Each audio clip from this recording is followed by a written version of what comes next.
Hello everyone and welcome back to another one Cruise video. It's Omae and today we're going to go through all three level 90 auto teams against Boa Hancock, Linlin, and of course Borsalino. So all these teams are going to be using characters that are of course going to get around all the gimmicks as captains. We're going to use support abilities, which are probably the most crucial aspect of auto teams. And these teams are intentionally using stage 4 as a way to not only stall but just chip away at the enemy very slowly. So for this first team here, we are using Nami as a friend captain. If you saw my video last month, you'll be very familiar with this team, but it's been very successful. Of course, with auto teams you can't be guaranteed with anything, but let's see what the team looks like. So this is the team. Every unit has a very specific role. Of course, Carrot as a captain isn't allowed to get around enemy defensive effects, and then Nami as a captain to get around the paralysis. But most of the supports, actually all these supports, are going to be here for damage on the final stage, because no matter what your auto team looks like, it has to kill the final stage in one turn. Otherwise your team will not only die, but also it will be very, very slow. So even though we are taking a long time to kill stage 4, the team is still fairly fast for an auto team. You remember level 90 or level 80 plus is where pirating adventures actually get serious. So first stage here, the enemy will have threshold, but of course remember Carrot will be able to go through that. And you may be wondering, if you're taking a few turns to kill off stage 4, then won't Carrot's captain ability expire? And to that I say yes, but on the final stage there are no enemy defensive effects, and we only need Carrot for the third and fourth stage. But also stage 2 here, we have Hunger on Yamato. So Yamato is great. Remember, this boss is going to be a int enemy, so you want to be running Psy units. Weevil is our main damage dealer, so I highly recommend getting him at level 150 and Limit Break expansion. The ship is very important. You need to run this ship because of how much healing it gives you. I'm pretty sure there's one other ship that also gives you 5k healing at the end of the turn, but it's much more niche. I think it's the Eneru ship, and it also boosts your Psy and quick units, so that would work perfectly. But this ship, you need it for the 5k heal, so you don't need any mods, but you do need it at level 12, because we don't care about the despair reduction that the ship provides, which is what the mod ability gives, nor do we care about the ship special. But we do very much care about the 5k heal at the end of the turn, because stage 4, since we aren't killing it in one turn, the enemy does a bunch of damage to us. We also get our captains blown away on stage 4, so we'll lose a bunch of HP and we need to heal that back. There's also instant burn, so if the auto does hit a lot of perfects, which the team still works if it does, then that ship will allow you to heal back. If you don't have the ship, the success rate of the team probably goes from like 95% down to like 40%. And obviously those numbers are pulled out of my arse, but I've been using this auto team for over a month now, every single day for all 3 of my runs, and it's been very, very reliable. Of course it was built to be as reliable as possible. As you can see, we hit about 1 or 2 perfects there, but the ship allows us to heal it back very easily. So we're just going to chip away at Koala. In terms of the damage dealing, we do actually have a extra 1.1x stats from versus Shank's sailor ability. He's one of the best sailors when it comes to boosting damage, because he just straight up gives a 1.1x boost instead of a fixed amount of base attack, which is really, really powerful. Smoothie and Oven is there to facilitate the support ability of Perispero, which is very much required, because on the final stage we do get a chain minimum attack down, and that is the exact condition it takes for Perispero to activate, and it will allow us to get a chain lock, which allows us to not use Fugetsu on Yamato, who gives a chain lock. Instead, we can use Shimotsuke, who gives an orb boost. So that, alongside the Odin support, Odin and Roger support on one of our slasher units, will allow us to get an attack boost, orb boost, color affinity, and a chain lock, as well as guaranteed matching orbs, all on an auto team. So it's a very powerful combo. Also, you probably can't even hear me, the game audio is a bit too loud. But the final stage, Weevil, is an absolute beast. The thing about level 80 plus against this piece of content is that we get a lot of really strange orbs. So it's very important that your Weevil is in that exact same position, that all the units are in this exact same position. Another thing about Nami is that since she removes the paralysis in her captain ability, when we tap on her with her paralysis orb, it doesn't stop her from attacking, which in turn allows us to make sure that we have the chain when we attack with Weevil. As you can see, Brule giving Weevil a guaranteed matching orb, a chain lock. We have a color affinity from Zoro. All this is applying to Weevil. Since Weevil's a slasher, he gets the attack boost from Odin and Roger. Since he is a striker, he has class advantage to Boa Hancock. And as you can see there, a very, very easy kill on this team. So I'm very happy with this one. Of course, it's not the fastest in the world, but what I've noticed from team building with a lot of auto teams for many different PKAs is that it's physically impossible to clear stage 4 in one turn and then also clear stage 5 in one turn. And that's especially true for this Parking Adventures in particular. It's a very nuanced PKA, especially when it comes to auto teams, because of how much also I always pick Cola from these rewards. The mid-map fights, even if you aren't doing all of your PKA runs, doing the middle map boss fights from your free dailies is so important because of all the rewards you get after clearing it. It's not really about getting the turtles like in the middle of the map or clearing it and getting a few daimyo heims, which those aren't going to help you much.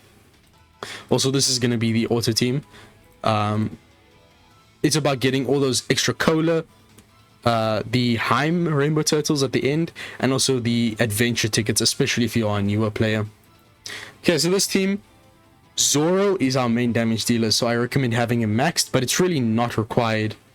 The damage is very, very it's probably better than the previous team. Even it's much more safe, but there is one caveat that makes this team not a 100% survival rate, and that is because Alba gives us naturally generated Wano orbs, which is a bit of a problem because on the final stage the enemy is going to have a G orb barrier.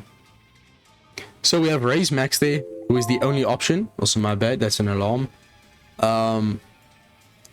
He's gonna provide us with the adjacent characters and the attached character to get Wano orbs on the final stage. I mean G orbs.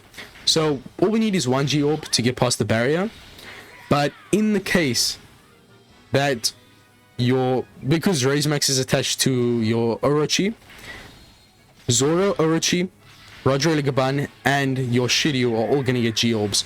But if all of them have one orbs naturally generated from Alba, then you will not be able to go through the barrier and you will die.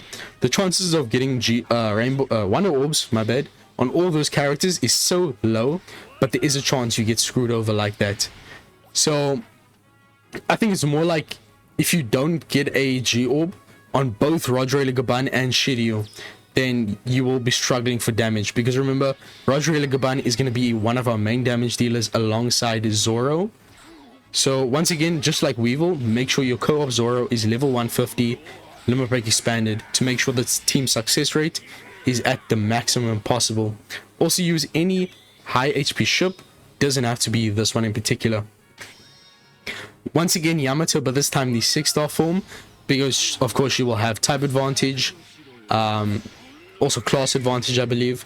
So you don't need the int one, you can just use the psi one if you are someone who only has one of them, because on the other team, having her in a psi form I think is a lot more beneficial than having her in an int form right now on this team. So as long as I think you have a G orb on either Roger Legaban or on Shiryu, the team is guaranteed to kill, no matter how the tap timing is with the auto.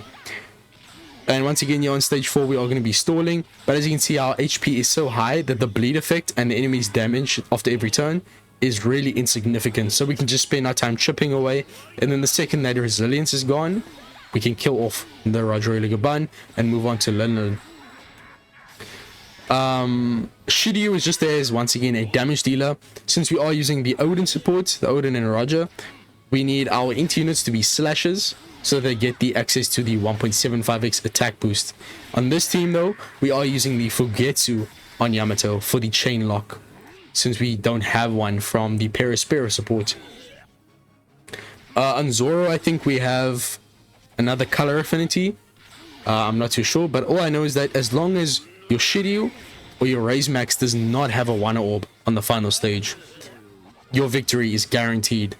It's a bit more sketchy if you have to only attack with Zoro, but as you can see there, we got very lucky this time, or this is kind of the average luck. You really don't see those too often, especially on both of those characters. The rate is so low.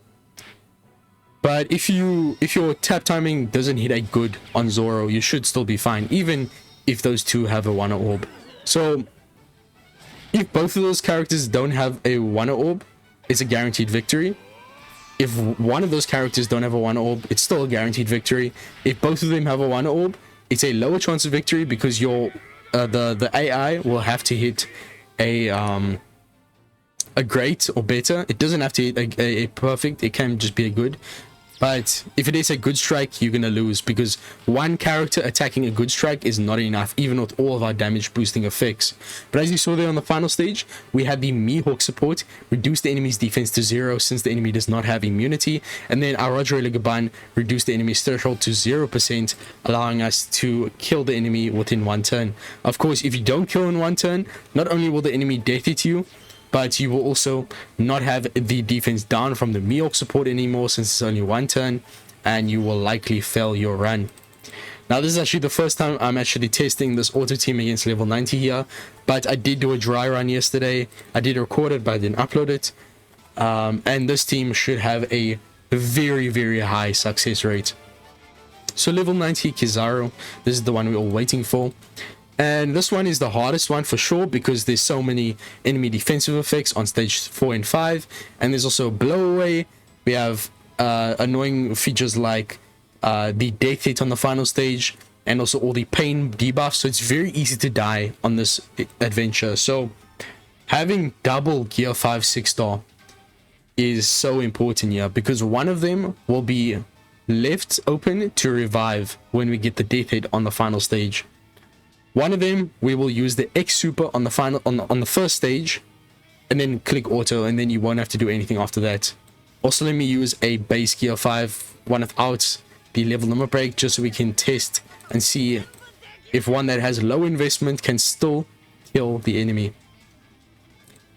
So we do have 3 units to proc Luffy's X super. We're going to use his X super on stage 1, or at least one of them. It has to only be one of them. And then we just hit auto, and the rest of the run should be smooth sailing. So I really don't like doing this because it's technically not fully auto if you have to use an X super on stage 1.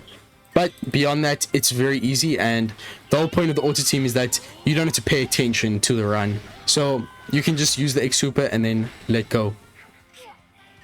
Now we do have Lilith here, of course, which is very inaccessible. A replacement will be the PKA Ace, the quick free spirit powerhouse one. He works just as well as Lilith, of course lower stats without the boost of 2.8x from her stats. And instead of the Mach 3 Pacifista support on Lilith, you will use quick bed support for 3 turns of despair reduction, which is going to work even better than Pacifista Mach 3. Now stage 4 here, this is where everything starts to go down. We are going to get a lot of debuffs, but we are just going to stall here, just like on the previous auto teams. We actually get access to a lot of recovery orbs here. My only concern is that we die here, which, I mean, I don't see happening. Because, I mean, look at how much damage Kizaru does. But let's just see what he does after this. Special Bind, we literally don't care about any type of debuff that limits our special use, whether that's Special Bind, Special Rewind, Silence. None of that matters on an auto team, of course, because we aren't using any of those abilities. All we can do is use normal taps and Super Tandem, which Zoro and Sanji gives us access to, which is also another very cool thing about this team, as you will see on the final stage. We are using Fugetsu on our Yamato this time around to give us a chain lock. And then we're using Brook as a size slasher, free spread unit. And all those are very important. Sai means he'll have type advantage. Slasher means he'll get access to the attack boost from the Roger and Odin support. And free spread means he'll have class advantage to the enemy. Now, it's very important that you have Lilith there or Ace, whichever one, because the enemy's HP is split on the final stage, which makes it even harder to team build. It means that your left column will have to have the quick units, and then the units will have to be on your right side. But as you can see here, this final stage should go very smoothly. Remember, since we did use the X Super, we also have an extra 1.5x stats for Super type and an extra 1.5x for your Super class. So very powerful team. As you'll see, we'll get a full guaranteed board of matching orbs. Shirahosha will allow us to do Super Tandem, and we also have an orb boost from that support for our quick units, an attack boost, raise max for G orbs, and then for Getsu for a chain lock. And let's see how it goes. Very easy kill, what the heck. As you can see, Super Tandem, you definitely do not need Lilith. You can use Ace for sure. This team's damage is through the roof. Don't even need to use Lilith. And you can just tank the death hit. As you can see, Luffy will revive and you get the clear. So I'm very happy with this. Remember that the damage reduction and damage null is essentially ignorable since we do have the X Super of Luffy. And that's it for the auto team. So thank you guys for watching. I'm very happy with how this turned out. I was a bit concerned about damage, but there literally was zero concern. Use Ace instead of Lilith. Don't take this as you need the new batch. I'm just using her because she seemed very useful, and in retrospect I just expected the damage to be much lower. But since we had the Super Tandem from Zoro Sanji and also the X Super buffs from Luffy, we had no problem with damage. So very happy with how this team turned out. Thank you guys for watching. If you have any questions about the teams, ask them down below. But with all that being said, I'll see you guys in the next one. Peace, and I'm out.